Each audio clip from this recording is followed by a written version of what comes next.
Dulu ketika ngontrak, aku tetap merasa bersyukur. Kenapa? Karena di titik itu aku meyakini bahwa Rasulullah itu mengatakan kan gitu kan ya, siapa yang bangun pagi, dia masih ada atap untuk berteduh, ada makanan untuk dimakan, maka dia sudah punya seluruh dunia. Masya Allah. Aku juga mengingat misalnya ketika Rasul juga nyampein kepada kita bahwa saya ada 4 kebahagiaan bagi laki-laki. Ada apa namanya, istri yang soleha, ada kendaraan yang baik, ada misalnya tetangga yang baik. Itu udah berapa tuh? Kendaraan, tempat, rumah, satu lagi rumah yang luas gitu kan ya. Dan di antara kebahagiaan itu adalah istri yang soleh itu bisa menjadi pengganti bagi kesemuanya. Karena istri yang baik itu akan menyebabkan kita merasa tenang walaupun kita tidak memiliki apa-apa. Aku masih memiliki kesyukuranku karena aku sudah menentukan cukup adalah ketika kita masih berada di jalan dakwah. Maka ketika kita tidak berada di jalan dakwah, itu baru tidak cukup. Ketika aku menentukan itu dan menjadi sesuatu yang aku yakini, aku tenang. Dan ketika ada yang buat aku nggak tenang, which is istriku gitu kan ya, misalnya dia nanya misalnya, Abi besok kan Oktober ya kan, ini kan kita harus bayar lagi, kita nggak ada uang, kita mau ngontrak di mana? Aku bilang tenang. Sudah berapa tahun kita kayak gini? Dia bilang ya setiap tahun Bi, gitu kan ya. Nah aku bilang setiap tahun kita bisa melalui ini kan itu kan. Nah setidaknya aku tahu bahwa ya itu bisa ya sugesti. Walaupun tadi banyak yang dikhawatirkan, sebanyak apa dikhawatirkan yang di luar, kalau di dalam kita masih punya kedaulatan terhadap diri kita sendiri, kita jadi tenang. Berarti yang aku pegang adalah sesuatu di luar aku. Perkataan Rasul. Atau ketika kita mengingat Rasul sholatnya sampai bengkak-bengkak kakinya karena setiap kali sujud dia harus mindahin kakinya Bunda Aisyah. Bunda Aisyah terbangun kemudian ngelihat kenapa kakinya bengkak-bengkak. Oh lagi sholat gitu kan ya, karena terbangun gitu dipindahin kakinya. Oh berarti rumah Rasul nggak luas. Kecil ya. Maka di titik itu aku melihat, oh ternyata rumah itu hanyalah sekedar fisik. Bahwa house adalah fisik, tapi home itu adalah ketenangan.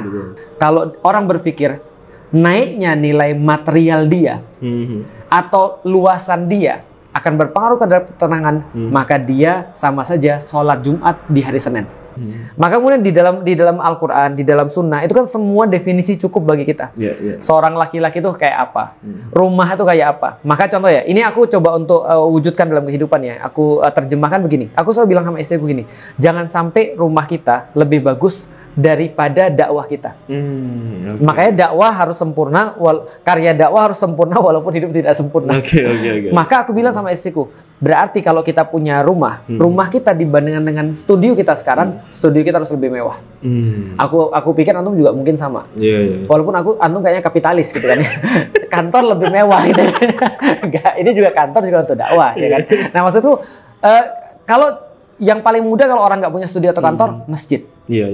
Masjidku itu full AC. Di kompleksku itu full AC, nyaman insya Allah, walaupun kecil gitu kan ya, tapi nyaman. Artinya jangan sampai rumah kita lebih nyaman daripada tempat ibadah kita atau tempat karya kita. Karena kalau rumah kita lebih nyaman daripada tempat berkarya kita, maka kita akan lebih nyaman di rumah daripada di tempat karya kita. Nah jadi itu yang aku pegang sih.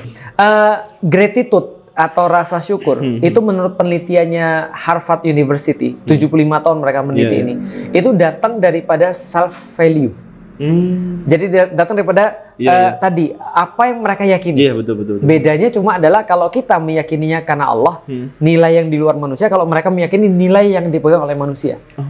Ya, sama-sama bisa mengantarkan kepada dalam tanda kutip so-called happiness atau ketenangan itu. Happiness bagi mereka itu ya tenang. Orang-orang yang beriman itu lebih mudah mengakses qanaah. Gak usah banyak ngomong, gak usah banyak contoh. Palestina. Dalam level apapun mereka tidak mungkin dikatakan nyaman. Jangankan mereka membahas kemarin kayak kita bahas geothermal. Betul. Itu kan geothermal apa? Thermal apa? Geothermal panas bumi. Thermal comfort. Kenyamanan thermal comfort. Jangan mereka membahas itu. Mereka punya tempat berteduh aja sudah syukur. Jangan kita membahas tentang air minum yang punya derajat tertentu atau kualitas tertentu. pH-nya 7, 8 gitu ya. Mereka punya air minum aja udah syukur gitu kan ya. Mereka jangankan membahas tentang masalah sanitasi atau misalnya kelayakan hidup ataukah hak asasi manusia. Mereka bisa hidup besok aja sudah merupakan sebuah keajaiban yang mereka syukuri pada Allah. Jadi standar mereka itu, qanaah mereka itu luar biasa. Dan ternyata kita yang sudah punya hampir semua itu lebih daripada mereka, bahkan tidak bisa mencapai secuil pun yang mereka capai. Berarti menurutku ya, memperbaiki kualitas ketenangan di rumah itu kita bahas tentang inner value atau bahas tentang world view. Tapi kalau mau bahas tentang kenyamanan, Iya. Kita bahas tentang material. Aku bilang sama istriku ya, bukan aku sok romantis, cuma aku tuh laki-laki yang lemah sebenarnya. Okay. Aku bilang sama istriku gini, kalau nggak ada kamu di rumah ini nggak tenang. Karena bisa jadi aku yang kemudian mengusahakan rumah ini jadi dengan segala macam desainnya, tapi ruhnya adalah dia. Artinya bukan ruhnya adalah dia aja, tapi adalah ya kehidupan kita, maksudnya kehidupan dakwah kita dan segala macam. Ya kalau ada dia terus tiba-tiba dia lepas kerudung juga jadi nggak bernyawa juga tuh rumah ini.